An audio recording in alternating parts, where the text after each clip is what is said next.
ಏನೋ ಕಾಂಗ್ರೆಸ್ ಎಂಎಲ್ಸಿ ಡೈರಿಯಲ್ಲಿದ್ದ ಮಾಹಿತಿ ರಾಜ್ಯದ ಜನರ ಮುಂದೆ ಬಂದಿದೆ. ಕಾಂಗ್ರೆಸ್ನ ನಿಜವಾದ ಬಣ್ಣ ಬಯಲಾಗಿದೆ ಅಂತ ಈಗ ಕೆಎಸ್ ಈಶ್ವರಪ್ಪ ಹೇಳಿದ್ದಾರೆ.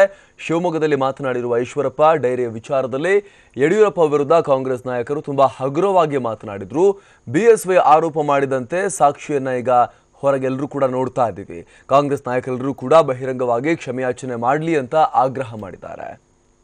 ಈಗ ಮಾಧ್ಯಮಗಳ ಮುಖಾಂತರ ತುಂಬ ಸ್ಪಷ್ಟವಾಗಿ ದಾಖಲೆ ಹೊರಗೆ ಬಂದಾಗಿದೆ.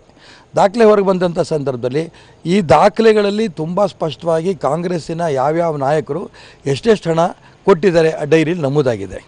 ಹಾಗಾಗಿ ಕೇಂದ್ರದ ಹೈಕಮಾಂಡ್ಗೆ ಕಾಂಗ್ರೆಸ್ಸಿನ ನಾಯಕರು ದುಡ್ಡು ಕಳಿಸಿರೋದ್ರ ಬಗ್ಗೆ ಇವಾಗ ಯಾವುದೂ ಅನುಮಾನಗಳಿಲ್ಲ. ಅದಕ್ಕೋಸ್ಕರ ದಾಖಲೆ ಸಿಕ್ಕಂಥ ಸಂದರ್ಭದಲ್ಲಿ ಮುಖ್ಯಮಂತ್ರಿಗಳು ಅವ್ರು ಮಾತಾಡಿದಂಥ ಭಾಷೆಗಳು ಯಡಿಯೂರಪ್ಪನವ್ರ ಬಗ್ಗೆ, BJP ಬಗ್ಗೆ ನಾನು ಅದ್ರ ಬಗ್ಗೆ ಚರ್ಚೆ ಮಾಡೋಕ್ಕೋಗಲ್ಲ.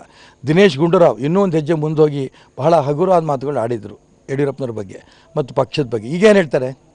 ಹಾಗಾಗಿ ತುಂಬ ಸ್ಪಷ್ಟವಾಗಿ ಇಡೀ ದೇಶದ ಮಾಧ್ಯಮಗಳ ಮುಖಾಂತರ ಕರ್ನಾಟಕ ರಾಜ್ಯದ ಕಾಂಗ್ರೆಸ್ ಸರ್ಕಾರ ಭ್ರಷ್ಟಾಚಾರದ ಮಾಡಿದ ಹಣವನ್ನು ಕೇಂದ್ರದ ಕಾಂಗ್ರೆಸ್ಸಿನ ಹೈಕಮಾಂಡಿಗೆ ಹಣ ಕಳಿಸಿದ್ದಾರೆ ಅನ್ನೋದು ಸಾಕ್ಷಿ ಸಮೇತ ಸಿಕ್ಕಂಥ ಈ ಸಂದರ್ಭದಲ್ಲಿ ಇದ್ರ ಬಗ್ಗೆ ಏನು ಚರ್ಚೆ ಮಾಡೋಕ್ಕೆ ಏನು ಉಳಿದಿಲ್ಲ. ನಾನು ತುಂಬ ಸ್ಪಷ್ಟವಾಗಿ ರಾಜ್ಯದ ಮುಖ್ಯಮಂತ್ರಿಗಳು ಹೇಳೋಕ್ಕೆ ಇಷ್ಟಪಡ್ತೇನೆ. ನೈತಿಕ ಹೊಣೆ ಹೊತ್ತು ನೀವು ರಾಜೀನಾಮೆ ಕೊಡಬೇಕು. ರಾಜ್ಯದ ಜನ ಮುಂದೆ ನೀವು ಮಾಡ್ತಿರೋದು ಇನ್ನೂ ಅನೇಕ ಬಂಡವಾದವನ್ನು ಮಾಡ್ತಿದ್ದೀರಿ. ವಿಧಾನಸಭಾ ಚುನಾವಣೆ ಜನರ ಮುಂದೆ ಹೋಗೋಣ. ನೀವು ಮಾಡಿದ ತಪ್ಪು, ನಾವು ಮಾಡಿದ ತಪ್ಪು ಅಲ್ಲಿ ತೀರ್ಮಾನ ಮಾಡೋಣ. ಈಗ ದಾಖಲೆ ಸಮೇತ ಡೈರಿಗಳಲ್ಲಿ ನೀವು ಬರೆದಿರೋಂಥ ಸಂದರ್ಭದಲ್ಲಿ ಭ್ರಷ್ಟಾಚಾರದ ಕಪ್ಪು ಹಣವನ್ನು ಕೇಂದ್ರದ ಕಾಂಗ್ರೆಸ್ ನಾಯಕರು ಕಳಿಸಿರೋದು ಸ್ಪಷ್ಟ ಆಗಿರೋದ್ರಿಂದ ಮುಖ್ಯಮಂತ್ರಿ ಸ್ಥಾನಕ್ಕೆ ರಾಜೀನಾಮೆ ಕೊಡಬೇಕು ಅಂತ ಮುಖ್ಯಮಂತ್ರಿ ಒತ್ತಾಯ ಮಾಡ್ತೀನಿ ನಾನು.